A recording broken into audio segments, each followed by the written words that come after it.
दोस्तों स्टडी 91 के online platform में आप सभी का बहुत बहुत स्वागत है। दोस्तों आज आप सभी के समक्ष समीक्षा अधिकारी परीक्षा को ध्यान में रखते हुए अगले लेक्चर को लेकर हाजिर हूं। जी हां दोस्तों, आज हमारा 21वां लेक्चर है। दोस्तों प्लेलिस्ट में जाके देख सकते हैं, पूरे 20 वीडियो हो चुके हैं आपके लिए और समीक्षा अधिकारी के पेपर के हिसाब से बहुत इंपॉर्टेंट श्रृंखलाएं चल रही है। क्यों इंपॉर्टेंट है? 2-3 कारण इसके शॉर्टकट में बताना चाहता हूँ। एक दिन में आपको 15 सब्जेक्ट कोई नहीं पढ़ाने वाला है। 15 सब्जेक्ट सिर्फ आपको स्टडी 91 के इस प्लेटफॉर्म पर मिलेगा, जहां आप 15 सब्जेक्ट पर जो है अपना फोकस कर पाएंगे। हर चैप्टर से सवाल देख पाएंगे कि फला सवाल किस परीक्षा में पूछा गया। पहली बात। दूसरी बात, ये श्रृंखला इसलिए इंपॉर्टेंट है क्योंकि यहां पर प्री और मेंस दोनों के सवाल कराए जाते हैं। ऐसा नहीं कि आपकी तैयारी सिर्फ प्री लेवल पे करा के छोड़ दी जाए और आगे जब कभी ये परीक्षा आप पास हो जाए तो मेंस के लिए आपको भय हो जाए, डर हो जाए कि भाई पहली बार मेंस में बैठने जा रहा हूं तो एक बार फेल होना तो लाजमी है। ऐसा विचार मन में नहीं आना चाहिए। डे 1 से दोस्तों हमारी तैयारी प्री और मेंस दोनों को ध्यान में रखकर चल रही है, तो हम डेली प्री और मेंस दोनों के सवालों को देखते हैं। दूसरी इंपॉर्टेंट चीज है। और तीसरी इंपॉर्टेंट चीज दोस्तों ये है कि आयोग ने क्या सवाल पूछा है उस सवाल को तोड़ करके नए सवाल बनाए जाते हैं, क्योंकि जरूरी तो है नहीं कि जो आपसे प्रीवियस ईयर में पूछा गया वही सवाल आपसे दोबारा पूछा जाए। यह आवश्यक है क्या?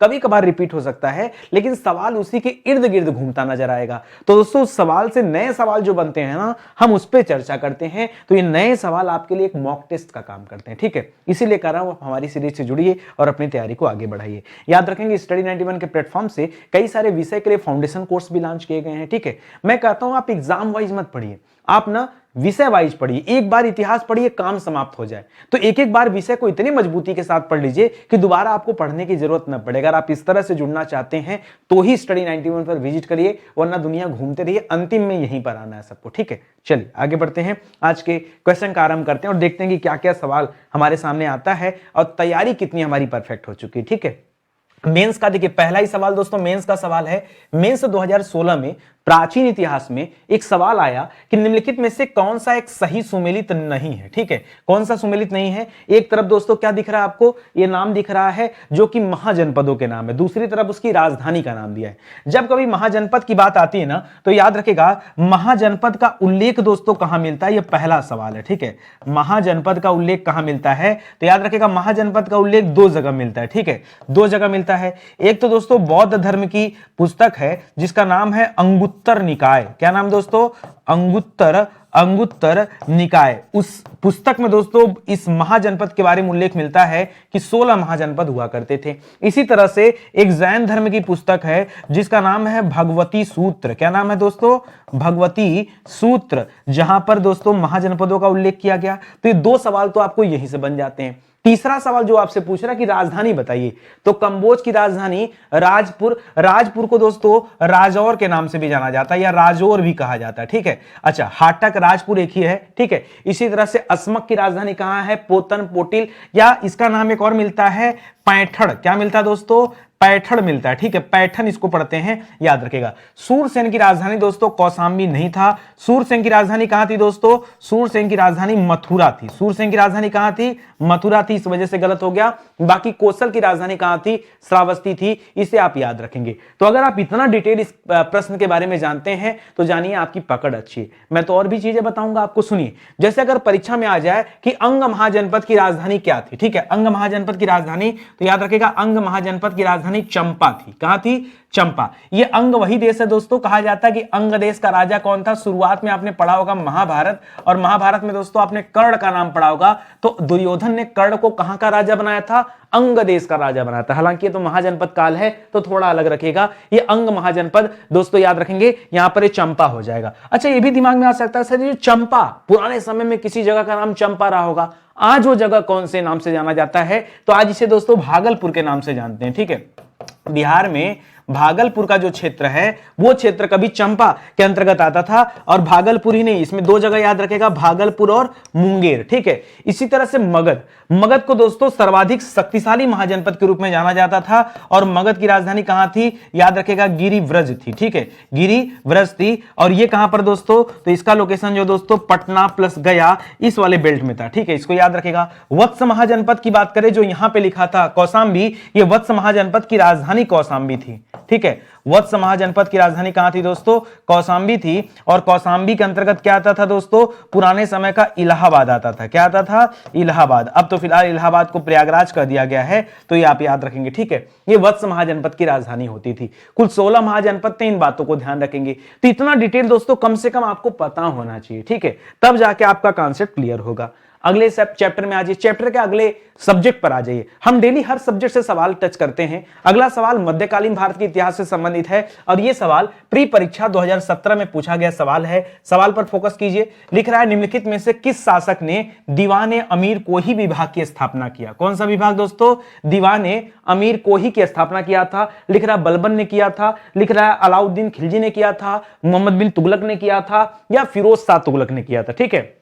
देखिए, जब बलबन की बात करते हैं तो बलबन दोस्तों किस वंश का शासक था? याद रखेंगे, बलबन जो है ये गुलाम वंश का शासक था। अलाउद्दीन खिलजी दोस्तों किस वंश का शासक है? ये खिलजी वंश का शासक था। और नीचे के जो दो नाम दे रहा है दोस्तों, ये तुगलक वंश के शासन से संबंधित हैं, ठीक है। अच्छा, आप जब दिल्ली सल्तनत के बारे में पढ़ते हैं तो दिल्ली के तख्त पर, दिल्ली सल्तनत पर कुल 5 राजवंशों ने शासन किया। एक था गुलाम वंश, जिसकी स्थापना कुतुबुद्दीन ऐबक ने किया था, ठीक है। उसी तरह से फिर हम पढ़ते हैं आगे, तो पढ़ते हैं किसके बारे में? खिलजी वंश के बारे में। जलालुद्दीन खिलजी ने 1290 ईस्वी में खिलजी वंश की स्थापना किया। उसके बाद पढ़ते हैं तुगलक वंश के बारे में, उसके बाद पढ़ते हैं सैयद वंश के बारे में, और अंतिम में पढ़ते हैं लोधी वंश के बारे में। 5 वंश चले हैं दिल्ली सल्तनत पर, और वहीं से मिलता जुलता यह सवाल है। फिलहाल जो सवाल पूछा, इस सवाल का सही उत्तर क्या हो जाएगा? मोहम्मद बिन तुगलक, ठीक है। दीवाने अमीर कोही की स्थापना किसने किया था? तो मोहम्मद बिन तुगलक ने किया था। इसे दीवाने कोही के नाम से भी जाना जाता है। यहां पर अमीर कोही लिखा, यहां दीवाने कोही लिखा, इसको याद रखेगा, ठीक है। अच्छा, एक सवाल और आता है, ये दीवाने कोही थोड़ा सा नाम अटपटा टाइप का नहीं लग रहा है? इसे हम अपनी भाषा में क्या समझ सकते हैं? तो ये जो दीवाने कोही है दोस्तों, ये एक्चुअली में क्या था? ये एक्चुअली में कृषि विभाग था, ठीक है।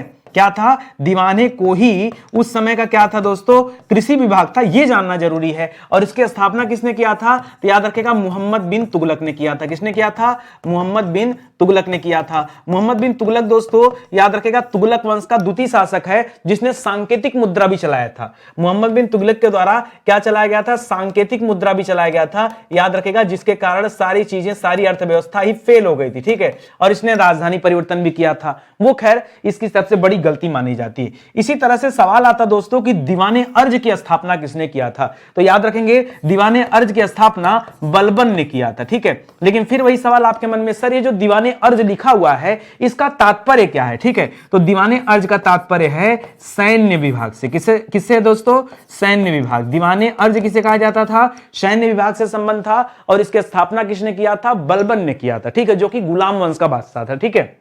आगे देखिए, दीवाने मुस्तक राज। दीवाने मुस्तक राज की स्थापना किसने किया दोस्तों? मुस्तक राज का तात्पर्य क्या दोस्तों? इसे कहा जाता था वित्त विभाग। क्या था दोस्तों? इसे वित्त विभाग कहा जाता था। और इसकी स्थापना किया था अलाउद्दीन खिलजी ने। किसने किया था दोस्तों? अलाउद्दीन खिलजी ने, ठीक है, अलाउद्दीन खिलजी ने। अजालुद्दीन खिलजी ने दोस्तों सबसे पहले बाजार नियंत्रण व्यवस्था भी अपनाया था, उसको भी याद रखेगा। और अंतिम सवाल है दीवाने खैरात। खैरात यानी मुफ्त में, ठीक है। तो इसका अर्थ जो है दोस्तों किससे संबंधित है? ये मुफ्त सहायता देने हेतु दोस्तों दीवाने खैरात विभाग बनाया गया था। और ये किसने बनाया था? ये बनाया था फिरोज शाह तुगलक ने। किसने बनाया था? तुगलक वंश का शासक है फिरोज शाह तुगलक, ठीक है, इसके द्वारा किया गया। तो ये सारा काम है। इस तरह से दोस्तों आपको स्टडी करनी है। अब आप कहेंगे सर यहां अलाउद्दीन खिलजी की बात कैसे आ गई? बलबन, क्योंकि ऑप्शन में दिया था। मुझे लगा आज सवाल मोहम्मद बिन तुगलक से पूछा जा रहा है, कल सवाल बलबन से पूछा जा सकता है, परसों सवाल जो है अलग तरीके से पूछा जा सकता है, तो ये सवाल बन सकते हैं। तो जब कभी आप स्टडी 91 पर आएंगे ना, तो यही चीजें मिलेंगी। कई सारे बच्चे परेशान, सर बोर्ड से थोड़ा सा खिसक जाते हैं, स्क्रीनशॉट ले लेते हैं। स्क्रीनशॉट लेने के पीछे उद्देश्य क्या है? अभी अपना फोकस ना केवल पढ़ने पर लगाइए।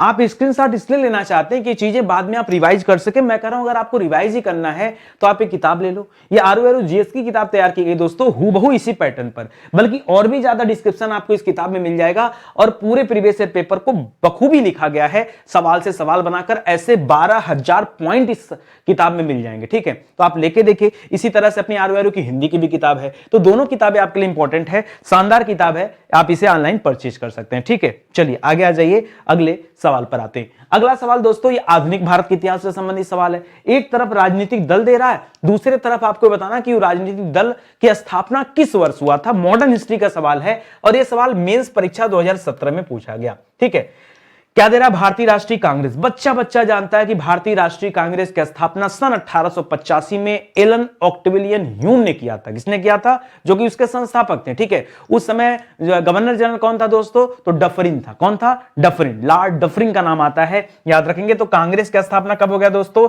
ये 1885 हो गया। ये आप याद रखेंगे तो पहले का 3 नंबर हो जाएगा। ठीक है, इसी तरह से भारतीय जनसंघ की स्थापना कब हुआ दोस्तों? तो जनसंघ बना दोस्तों 1951 ईस्वी में। भारतीय साम्यवादी दल दोस्तों 1925 में, और AIADMK, ठीक है, ये बना दोस्तों 1972 में। तो आप मैच करा लीजिए दोस्तों, पहले का 3 हो जाएगा, दूसरे का 1 हो जाएगा, चौथे का 4 और उसके बाद 2। ठीक है, तो यहां ऑप्शन नंबर 1 दोस्तों आपका सही जवाब हो जाएगा। आई बात समझ में? ये तो बहुत आसान है। आइए नोट करते हैं, भारतीय राष्ट्रीय कांग्रेस का स्थापना कब हुआ था दोस्तों? 1885 ईस्वी में हुआ था। और किसने किया था? तो A.O. ह्यूम ने किया था। किसने किया था दोस्तों? A.O. ह्यूम ने किया था। ये आप याद रखेगा, पहला उत्तर। ठीक है, इसके बाद दोस्तों भारतीय जनसंघ की जो बात करा, जनसंघ की स्थापना किसने किया, कब हुआ था दोस्तों? 1951 ईस्वी में हुआ था। भारतीय साम्यवादी दल की स्थापना किसने कब हुआ था दोस्तों? तो जो साम्यवादी दल हुआ था ये 1925 में हुआ था। और AIADMK की स्थापना ये सबसे लास्ट में हुआ है 1972 ईस्वी में। ठीक है, ये AIADMK क्या है दोस्तों? तो कभी कभी पूछता है, याद रखेगा, अखिल भारतीय अन्ना द्रमुक। ठीक है, यहां नोट करिए, या ऑल इंडिया कर लीजिए। ठीक है, ऑल इंडिया या Akhil Bharatiya, all India AIDMK, AIA होगा। ठीक है, AI मतलब क्या हो गया? ऑल इंडिया हो गया। A माने ऑल, I माने इंडिया। फिर ये क्या हो जाएगा दोस्तों? A लिखा ना, इसका मतलब हो जाएगा अन्ना द्रमुक। क्या हो जाएगा दोस्तों? अन्ना द्रमुक। ठीक है, फिर क्या लिखा है दोस्तों? डी माने क्या हो जाता है? तो डी माने द्रमुक, मतलब वो द्रविड़ हो गया, अन्ना द्रमुक। ठीक है, या अन्ना द्रविड़। और के हो गया लास्ट में, तो के का तात्पर्य यहां किससे दोस्तों? तो अन्ना द्रमुक का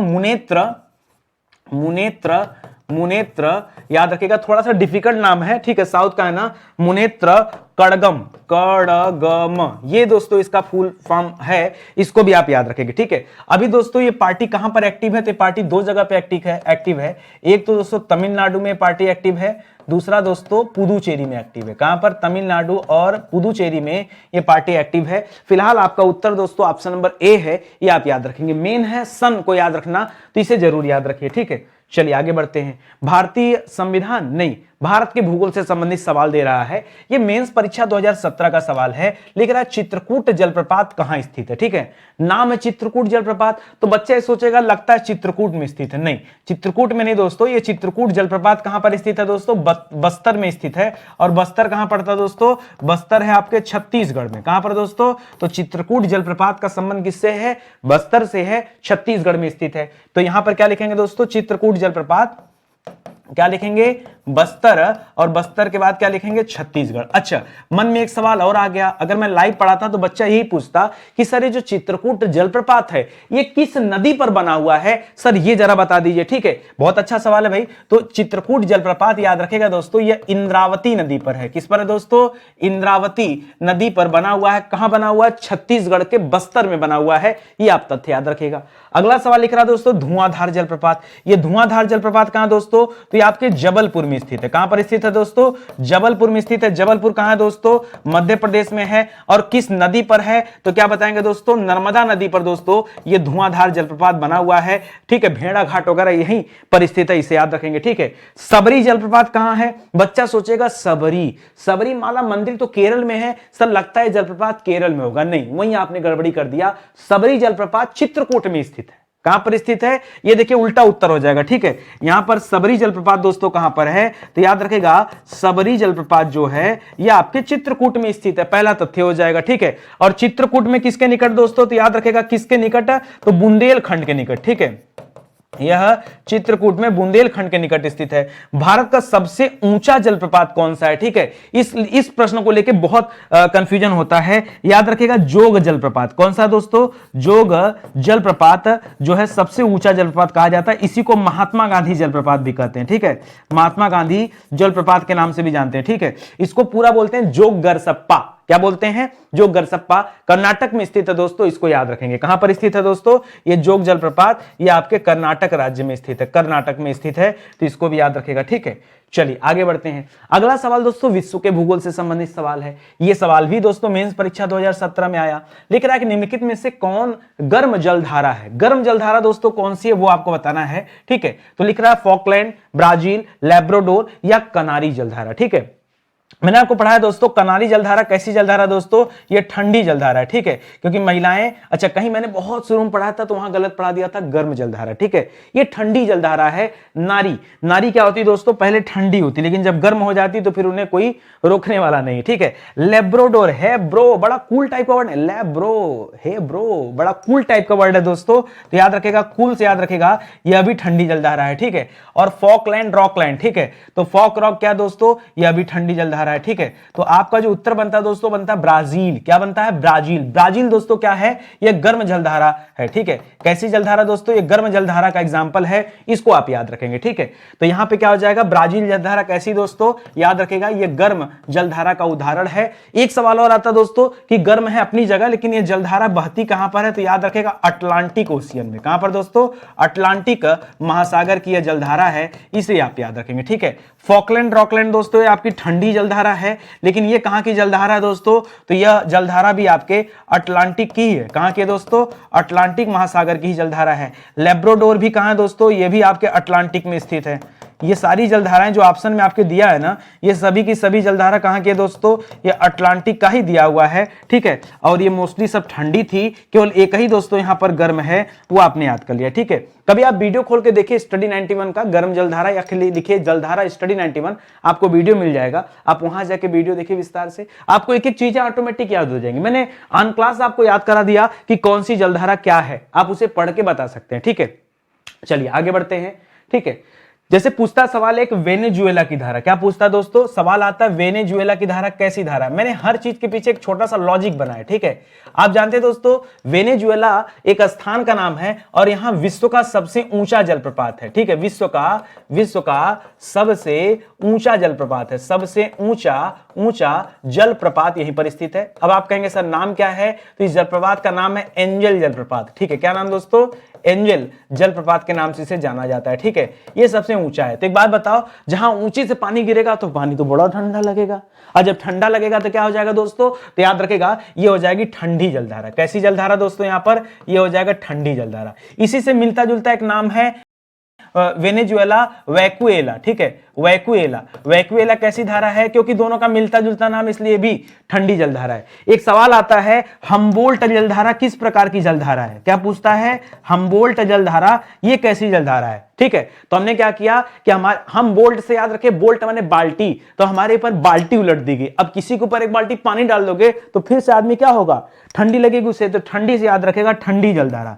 दोस्तों तरीका होता है पढ़ाने का। ठीक है, याद कराना बहुत आसान काम है, लेकिन उसके लिए आपको समय देना पड़ेगा, सीखना पड़ेगा। मजा आया पढ़ करके कि अरे सर ये तो मतलब ऐसे ही आपने याद करा दिया, तो ऐसे ही तो याद होता है, डिफिकल्ट कहां कुछ है, लेकिन आप जब समय देंगे तब।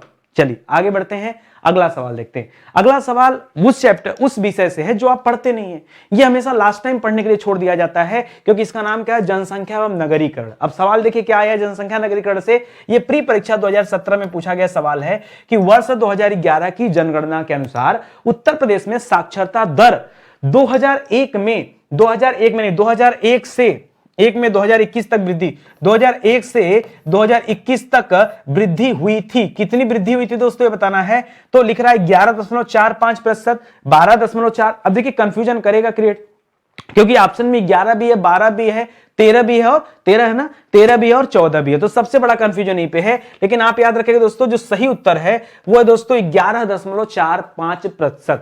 जो डिफरेंस है दोस्तों बहुत आसान याद करना। कैसे? मैंने कैसे याद किया भाई? 2011 में कितने परसेंट का वृद्धि हुआ? 11।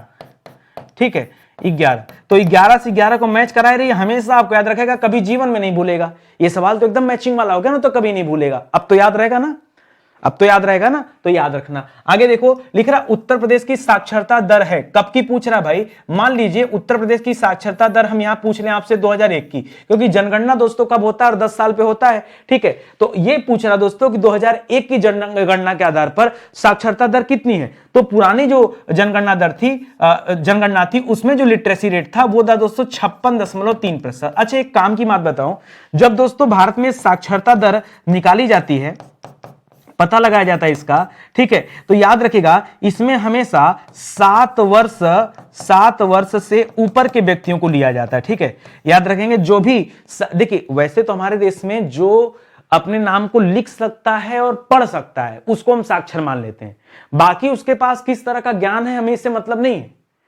बस वो अपना नाम लिखना जानता हो, पढ़ना जानता हो तो साक्षर हो जाएगा।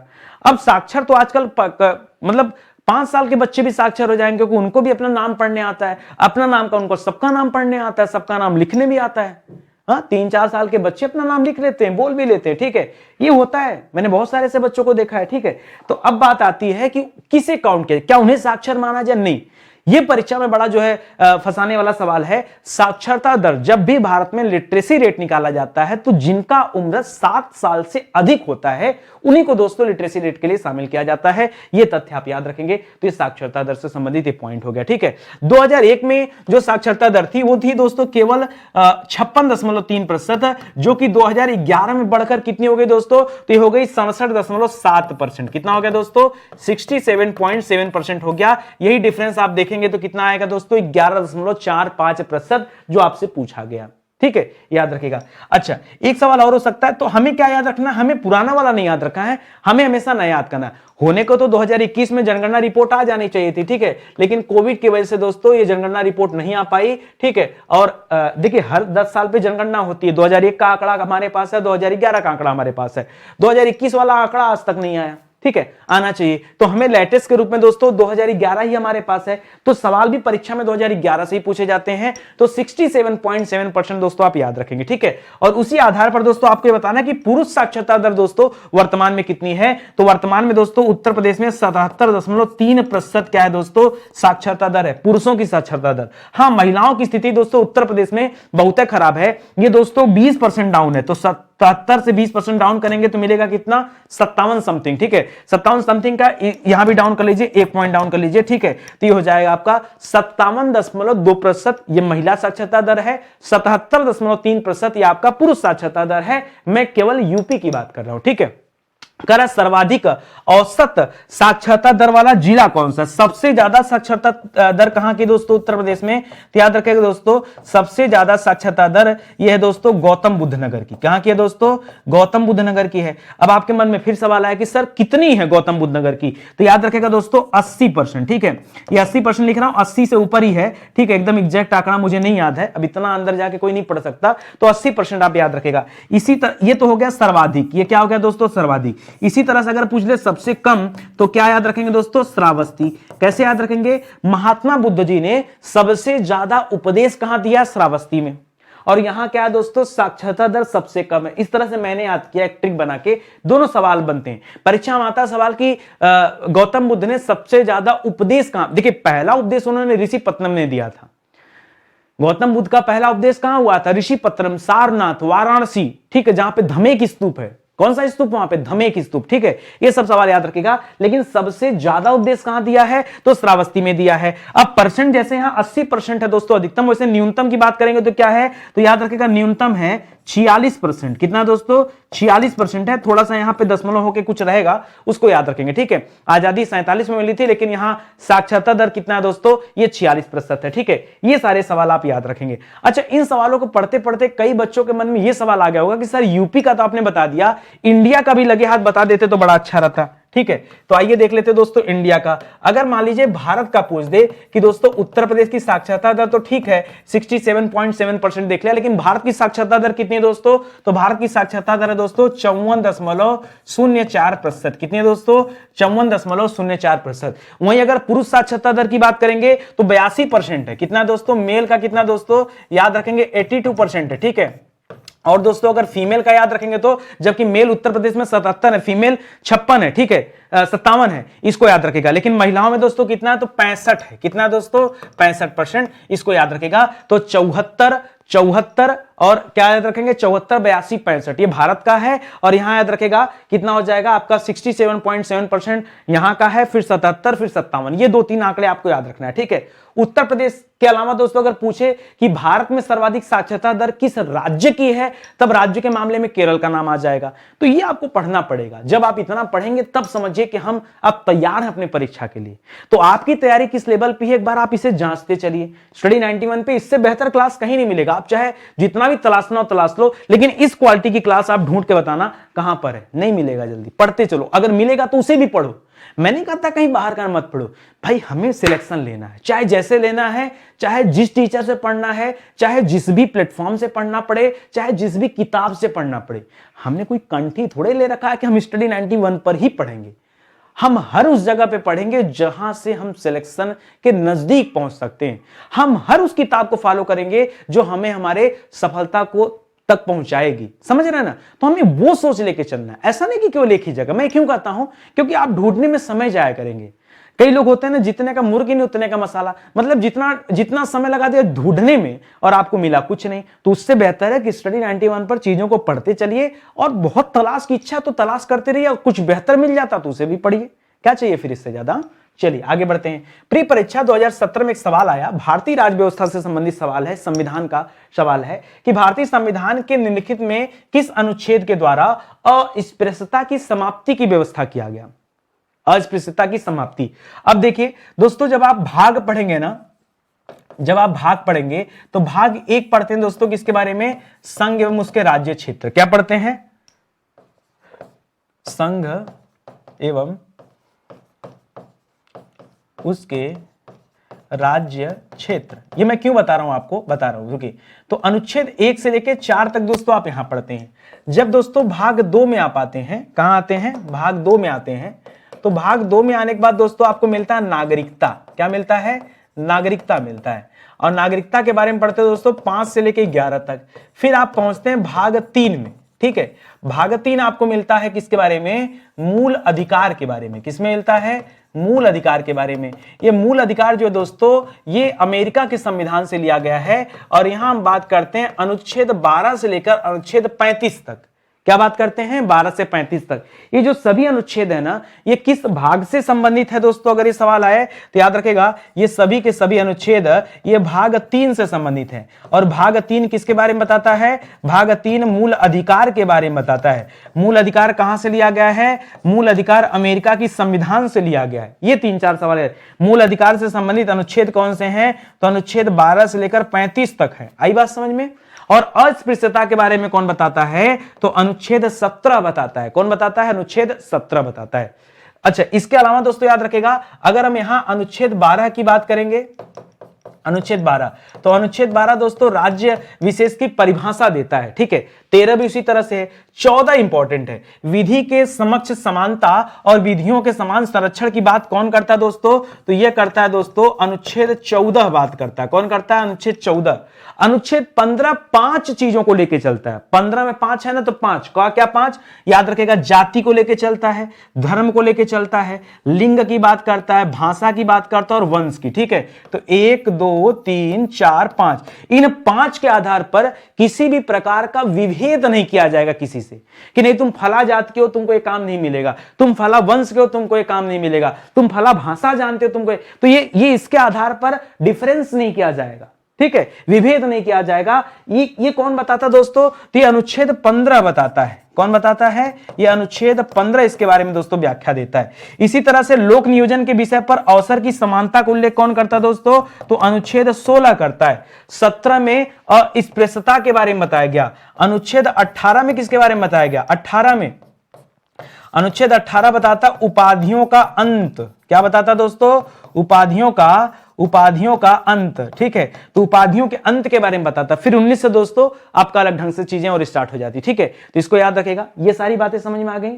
ऐसे सवाल आएंगे परीक्षा में, तो पहले से आप अलर्ट रहिए और जानते रहिए और पूरी तरह से तैयार भी रहिए। ठीक है, अगला सवाल दोस्तों भौतिक विज्ञान से संबंधित, भौतिक रसायन में एक में लेके चल रहा हूं, बायोलॉजी के सवाल अलग मैं आपको दूंगा। ठीक है, तो ये सवाल देखिए मेंस परीक्षा 2017 में पूछा गया सवाल है कि निम्नलिखित में से कौन सा कांच गहरा नीला रंग प्रदान करता है। अपने आप में डिफिकल्ट सवाल है भैया, केमिस्ट्री का डिफिकल्ट सवाल है कि गहरा नीला रंग, जो हम चश्मा लगाते हैं, कांच, चश्मे में जो कांच होता है वो गहरा नीला रंग किसके कारण देता है। लिख रहा कोबाल्ट ऑक्साइड के कारण, या क्यूप्रिक ऑक्साइड के कारण, या फेरिक ऑक्साइड के कारण, या फिर निकल ऑक्साइड के कारण, किसके कारण। अब इतना ही सवाल नहीं बनता, आज गहरा नीला दिया है। ठीक है, क्या दिया, गहरा नीला। अब मैं आपको यहां बता देता हूं, आप ऐसे समझिए, जो ऑप्शन में दिया फेरिक ऑक्साइड ना, कभी भी याद रखिएगा अगर ग्लास में फेरिक ऑक्साइड मिला हुआ है तो हमेशा जो कांच का रंग होगा वो कौन सा रंग होगा दोस्तों, भूरा रंग होगा। फेरिक ऑक्साइड से कौन सा रंग बनेगा, तो याद रखेगा फेरिक का संबंध हमेशा याद रखेगा भूरा से होगा।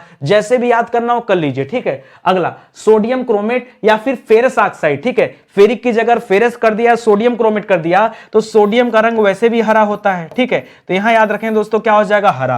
कोबाल्ट ऑक्साइड की बात होगी तो कोबाल्ट ऑक्साइड हमेशा गहरा नीला देता है, जो कि इस सवाल का सही उत्तर भी है। ठीक है, कोबाल्ट ऑक्साइड। ठीक है, कोबाल्ट ऑक्साइड यहां राइट आंसर होगा। अच्छा, अगर खाली कोबाल्ट पूछता, कोबाल्ट से संबंधित कौन सा विटामिन एक सवाल आता है, तो याद रखेगा विटामिन B12 की बात करते हैं। कौन सी बात करते हैं, विटामिन B12, ये बी कॉम्प्लेक्स के अंतर्गत आता है। ठीक है, जिसमें कोबाल्ट की पूर्ति होती है। ठीक है, यहां फिलहाल कोबाल्ट ऑक्साइड हो जाएगा, और कोबाल्ट ऑक्साइड क्या करता है, यह गहरा नीला रंग देता है। इसी तरह से जो क्यूप्रस ऑक्साइड दिया, यहां तो क्यूप्रिक दिया है, अगर क्यूप्रस ऑक्साइड होता या फिर कैडमियम सल्फाइड होता तो दोस्तों ये चटक लाल रंग देता है। कांच का रंग कैसा हो जाता है, चटक लाल हो जाता है। इसी तरह से जो सवाल में क्यूप्रिक ऑक्साइड है, अगर क्यूप्रिक ऑक्साइड की बात करें तो याद रखेगा यह पीकॉक नीला देता है। क्या देता है दोस्तों, पीकॉक नीला। समझ रहे हैं, जो मोर की गर्दन का जो नीला रंग होता है, मैं उसकी बात कर रहा हूं। ठीक है, उसे कहते हैं पीकॉक नीला।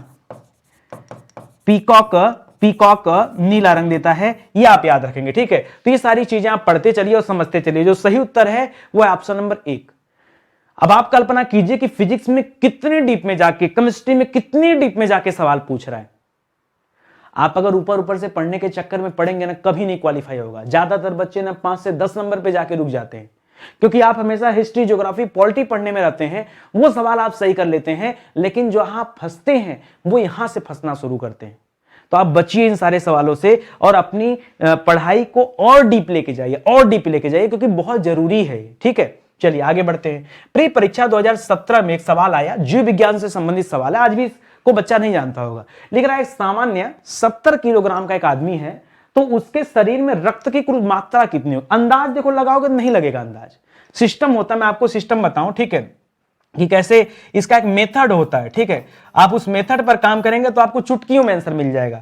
याद रखो, सवाल में आज 70 किलो दे दिया ना, मान लो आप में से किसी एक बच्चे का जो वेट हो, मान लो हमने वेट एक बार बढ़ा के कितना कर लिया, किसी बच्चे का वेट मान लो 80 केजी हो, और मान लो एक दूसरा बच्चा हो उसका वेट मान लो 50 किलो ही हो। ठीक है, मान लो एग्जाम्पल दे दिया, अपने से खाना बनाना है तो कुछ भी हो सकता है। ठीक है, कोई चली गई हो कि बेवफा हो गए होगे तो भाई वेट और घट सकता है, 40-30 पे भी आ सकता।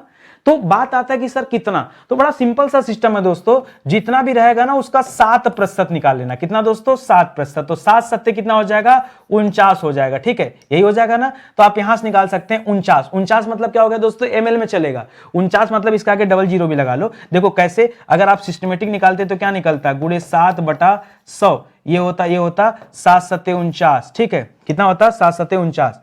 70 किलोग्राम था ना, तो किलोग्राम को पहले एमएल में चेंज करोगे ना, तो पहले आप इस तरह मत लगाओ, ये डबल जीरो चक्कर मत पड़ो, ये डबल, मैं आपको शॉर्टकट दे रहा हूं। ठीक है, इसको समझो, क्योंकि अब यहां पे क्या करना होगा ना, एक तो आप किलोग्राम में, यहां वेट दिया किलोग्राम में, और यहां जो रक्त की बात कर रहा दोस्तों ये तो दे रहा है एमएल में। क्या दे रहा है, एमएल में दे रहा है। तो हमेशा आप 7 सत्ते 49 करोगे ना, तो 49 मतलब समझ जाओ यहां 4900 ml की बात कर रहा है, एमएल की बात कर रहा है, ये आप मान के चलना। ये 49 निकलेगा तो 4900 ml, ये शॉर्टकट दे रहा हूं ताकि आप तेज कर लो। उसी तरह से 50 होता और इसका 7% निकालते तो कितना होता है, 7×5=3500। ठीक है, 7×5=3500 ml हो जाता, और यहां 7% निकालते तो क्या हो जाता, 8 सत्ते 56, यानी 5600 ml हो जाता। ये होता ना, याद रखना इस तरह से। तो अब बताओ 4900 ml किसके नियर बाई है, 6000 के नियर बाई तो है नहीं, ये किसके नियर बाई है, 5000 के नियर बाई है, तो ये आपका जवाब हो जाएगा। आई बात समझ में? 7% होता है, ये 7% से मतलब रखो, ठीक है। वहीं से दोस्तों एमएल क्रिएट हो जाएगा। ज्यादा गुणा भाग के चक्कर में पड़ोगे तो और डिफिकल्ट हो जाएगा, जितना डिफिकल्ट होगा मुझे पता आप लोड नहीं ले पाओगे, ठीक है।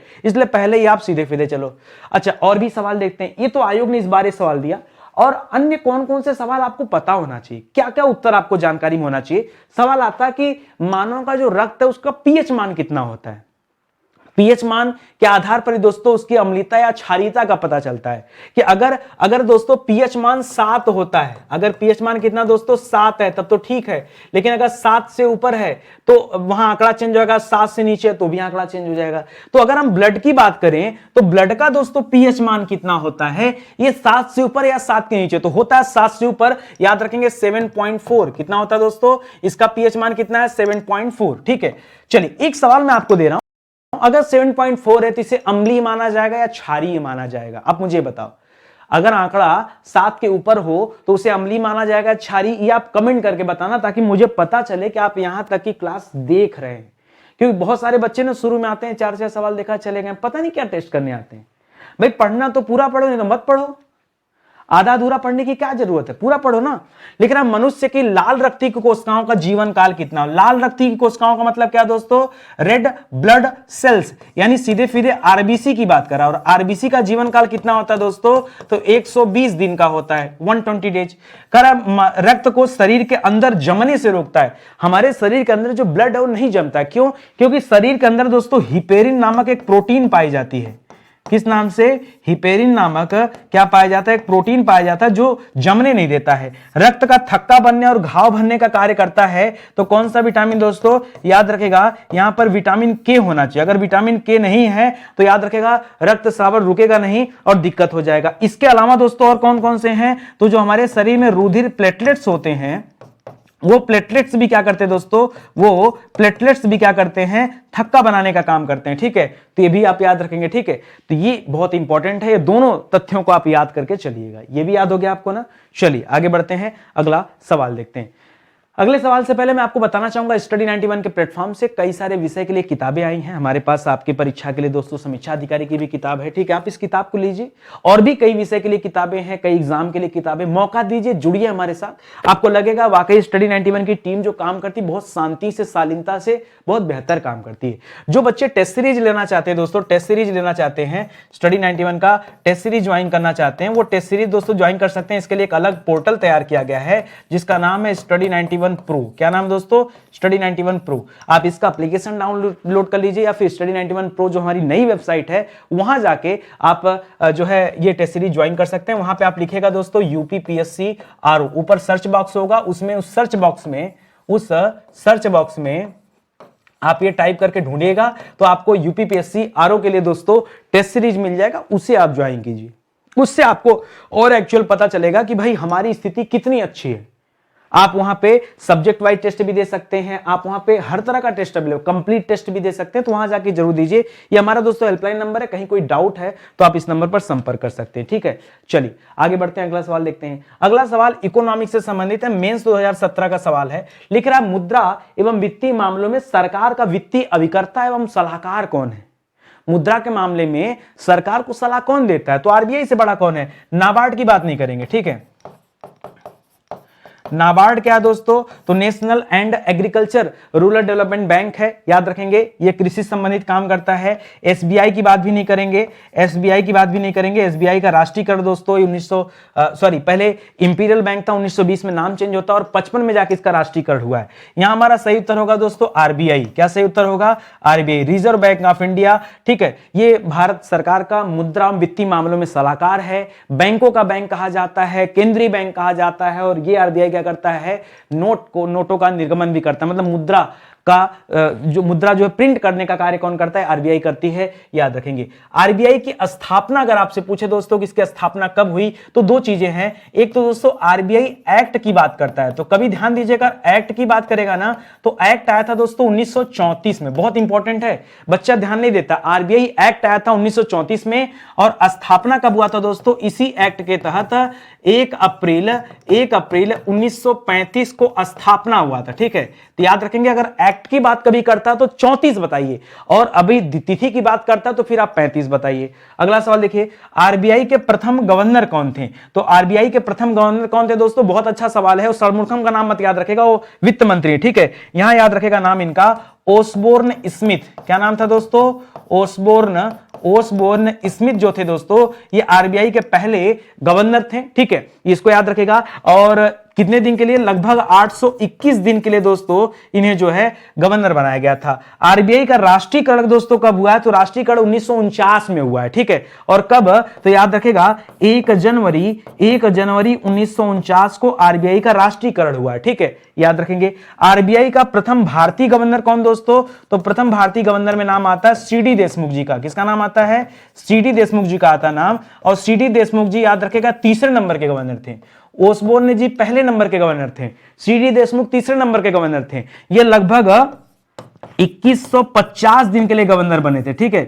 365 दिन है एक साल में, और 3 सते 21, ठीक है, लगभग 6 साल के ऊपर दोस्तों ये गवर्नर थे, याद रखिएगा। अब आता है दोस्तों कि 1 नंबर 3 नंबर लिख दिया सर, ये 2 नंबर वाले गायब हो गए। तो इनका नाम था दोस्तों जेम्स ब्रेड टेलर। क्या नाम था दोस्तों? James Brad Taylor. ये भी लगभग दोस्तों 2000 दिन के लिए दोस्तों आसपास है, ठीक है, 2000 दिन के आसपास ये भी दोस्तों गवर्नर रहे। तो पहले नंबर पे कौन थे? ऑसबोर्न स्मिथ थे। दूसरे नंबर पे कौन था? जेम्स ब्रेड टेलर थे। तीसरे नंबर पे कौन है? षणमुखम कह रहे हैं, क्या नाम है? सीडी देशमुख जी हैं, ठीक है, ये आप याद रखेंगे। अच्छा सवाल है, ठीक है, तो इतना आप याद रखेंगे। आई बात समझ में? चलिए आगे बढ़ते हैं, अगला सवाल देखते हैं। अगला सवाल आपके किस सब्जेक्ट से भाई? पर्यावरण से संबंधित सवाल देख लीजिए, इन्वायरमेंट से संबंधित सवाल है।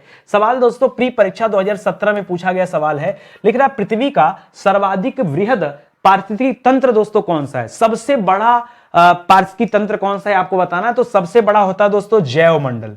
जैवमंडल, जीवो मत करेगा, लड़का सोचता नया नाम है तो यही टिक कर दे, जैवमंडल। मैं आपको बताना चाहूंगा दोस्तों, इस जैवमंडल में 3 चीजें आती हैं, ठीक है। यहां पर याद रखेगा जलमंडल भी आ जाता है, स्थल मंडल भी आ जाता है, और वायुमंडल भी आ जाता है, ठीक है, और वायुमंडल भी आ जाता है।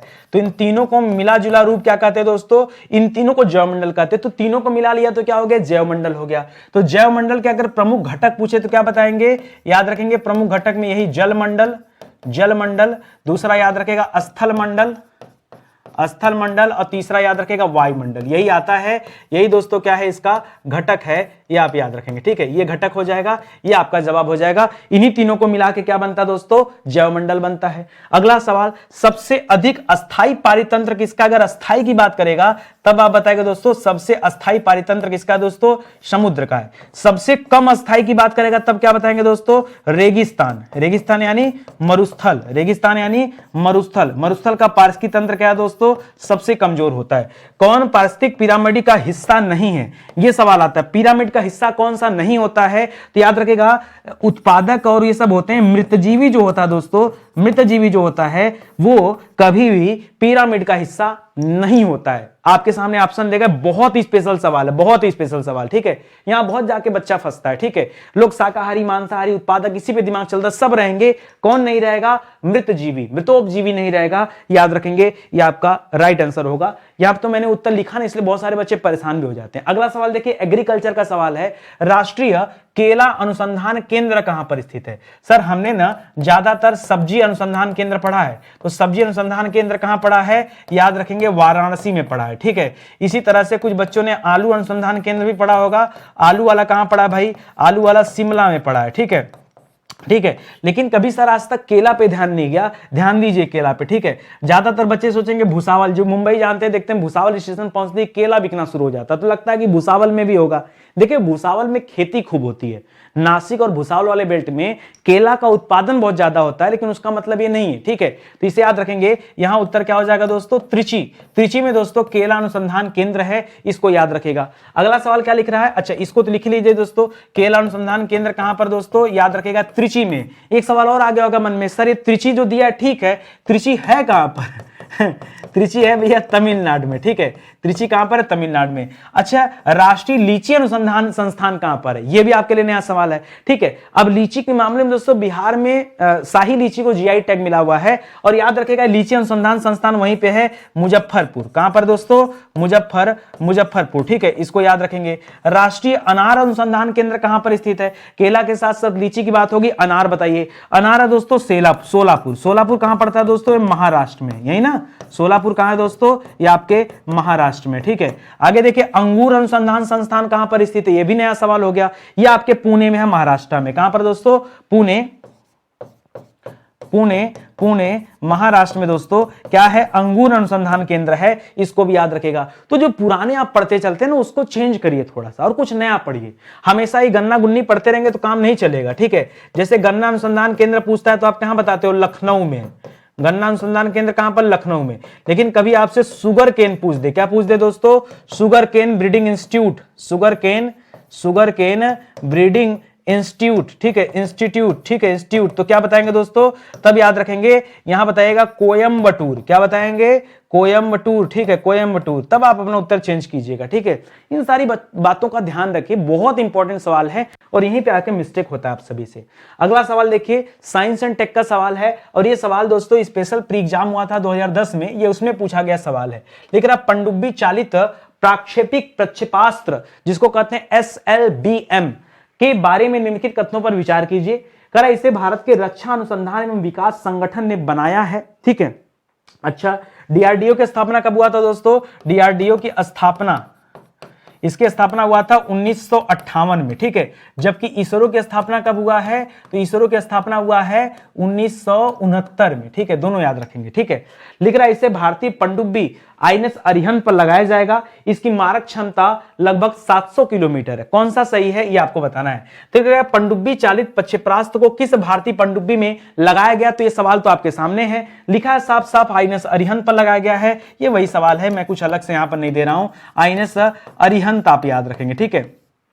अगला सवाल दोस्तों, मारक क्षमता कितनी है? तो मारक क्षमता लिखा दोस्तों सीधे सीधे 700 किलोमीटर इसकी मारक क्षमता है, ठीक है। वैसे लाइन जो लिखा दोस्तों, तीनों लाइन सही, जबरदस्ती का गलती नहीं निकालना है, ठीक है। ये जो SLBM लिखा दोस्तों, SLBM का फुल फॉर्म जो यहां पर लिखा है कि पनडुब्बी चालित प्राक्षेपिक प्रक्षेपास्त्र, ये तो इंग्लिश में होगा ना, ठीक है। अब जब इंग्लिश में नाम होगा तो इसका क्या होगा? तो यस माने हो जाता दोस्तों सबमरीन। क्या हो जाता दोस्तों? सबमरीन, ठीक है, सब मरीन, ठीक है। एस हो गया, एस माने सबमरीन। एल माने क्या हो जाता दोस्तों? लॉन्च्ड, ठीक है, LAUNCHED, सबमरीन लॉन्च्ड, मतलब सबमरीन से लॉन्च किया जाने वाला। बी माने हो जाता दोस्तों बैलिस्टिक, यम माने हो जाता मिसाइल, तो बैलिस्टिक हो जाएगा और फिर क्या हो जाएगा? मिसाइल हो जाएगा, ठीक है, बैलिस्टिक मिसाइल। ये जो है SLBM का फुल फॉर्म है, सिंपल सा है, तो इसको भी याद रखें, ठीक है। ये हो जाएगा सवाल। आगे बढ़िए, अगला सवाल दोस्तों यूपी स्पेशल का सवाल है। सवाल दोस्तों प्री परीक्षा 2021 में पूछा गया सवाल है, ध्यान से पढ़िए और जवाब दीजिए।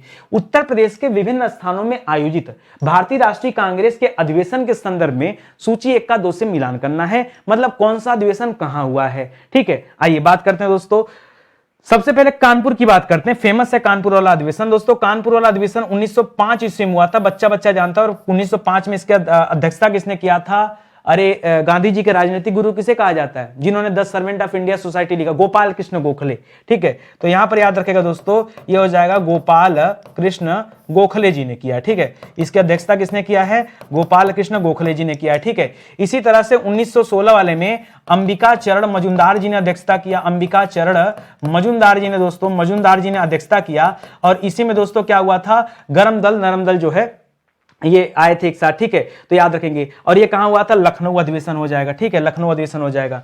इसके बाद बनारस अधिवेशन भी इंपॉर्टेंट है 1925 में, याद रखेगा। आगे चल के उत्तर प्रदेश की पहली महिला राज्यपाल इन्हें बनाया गया, सरोजनी नायडू जी ने दोस्तों यहां पर अध्यक्षता किया था, सरोजनी नायडू। सवाल आता है कि बताइए पहली महिला अध्यक्ष, ठीक है, कौन थी? तो 1917 ईस्वी में दोस्तों पहली बार अध्यक्षता दिया गया था। 1917 ईस्वी में कांग्रेस की अध्यक्षता एनी बेसेंट जी ने किया था। किसने किया था? एनी बेसेंट जी ने किया था। लेकिन क्योंकि भारतीय महिला नहीं थी, तो यहां सवाल आता है कि प्रथम भारतीय महिला अध्यक्ष कांग्रेस में कौन थी? 1925 में सरोजनी नायडू जी थी। ये बनारस में हुआ था, ठीक है। और मेरठ वाला अधिवेशन हो जाएगा 1946 ईस्वी में, ठीक है। तो मेरठ वाला अधिवेशन कौन किया था दोस्तों? यहां पर थे जेबी कृपलानी जी, ये आप याद रखेंगे। तो मैंने मैच करा दिया, आप उत्तर देख लीजिए। तो पहले का 3 हो जाएगा, तो पहले का 3 यानी ये वाला तो उत्तर गलत हो जाएंगे, 2 ही बचा, और दूसरे का 2 हो जाएगा, पहले का 3 दूसरे का 2, कानपुर 1905, सरोजनी नायडू, नहीं, सॉरी, एक मिस्टेक हो गया भाई, ये कानपुर वाला नहीं, ये बनारस अधिवेशन था, ठीक है, 1905 में बनारस में अधिवेशन था, 1925 में कानपुर था, इसको सही कर लीजिए।